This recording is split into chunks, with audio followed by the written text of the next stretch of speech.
Alors nous voilà en section jeunesse et je vais vous présenter quelques petits romans qui nous ont plu et qui m'ont plu en particulier.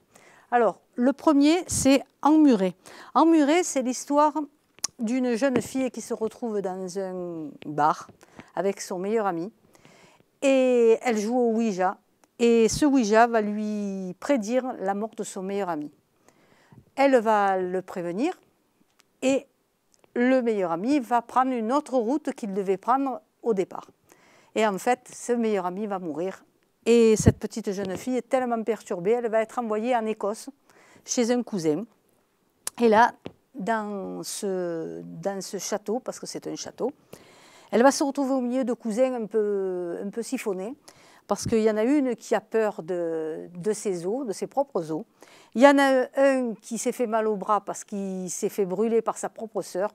Enfin, c'est un mystère du début jusqu'à la fin, entouré de petites statues qui sont mises dans un mur et qui portent malheur à toute la maison. Alors c'est un super livre avec plein d'émotions, avec plein de mystères, et on a peur du début jusqu'à la fin, et je vous le conseille pour lire. Voilà. Alors pour le second livre que j'ai aimé, il n'y a pas que celui-là, mais Qui a tué Archimède? Alors c'est l'histoire d'un soldat romain, un jeune soldat romain, qui arrive à Syracuse et il va rencontrer Archimède. Et il va rencontrer aussi une petite jeune fille, une syracusienne, qui vit avec Archimède. Sauf que Archimède va se faire tuer par quelqu'un et on ne sait pas qui. Et l'enquête est menée par ce jeune garçon et cette petite jeune fille qui devait être adoptée par Archimède. Et toute l'enquête donc se passe à Syracuse. Et donc ces deux ados vont mener l'enquête du début jusqu'à la fin. On va savoir à la fin qui a tué Archimède. Alors l'auteur de Qui a tué Archimède, c'est Sophie Serroni-Vivien. Et voilà.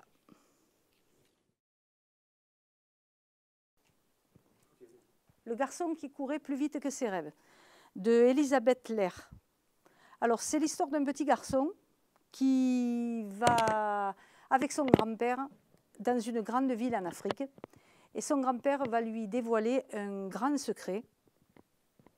Et ce petit garçon va aller sur les pas de son grand-père, son grand-père était un coureur de fond. Le grand-père a eu une attaque. Et le petit garçon, pour aller prévenir son père, va devoir, dans un petit village en Afrique, va devoir prendre le bus. Sauf que le bus en Afrique, il est un peu lent. Et le petit garçon va courir après le bus et il va courir plus vite que le bus. Et on va apprendre au fur et à mesure qu'est-ce qu'il va devenir ce petit garçon et quel est le secret de son grand-père. Voilà, c'est sur la course à pied. Alors, la rencontre de Alan W. Ecker. Alors la rencontre, c'est particulier. C'est un petit garçon qui a des difficultés avec ses parents. Il est petit, il a du mal à correspondre avec ses parents, à parler avec ses parents. Et un jour, il est tellement petit qu'il se perd dans le champ devant sa maison. Et il va se retrouver face à face avec un blaireau, une femelle blaireau. Et pour se protéger, il va rentrer dans le trou du blaireau et va s'en suivre une grande amitié entre cette femelle blaireau qui va le garder pendant 15 jours. Et il va apprendre à communiquer grâce à elle. Voilà, c'est l'histoire entre un animal et un petit garçon. Et c'est très joli et c'est magnifique. Voilà.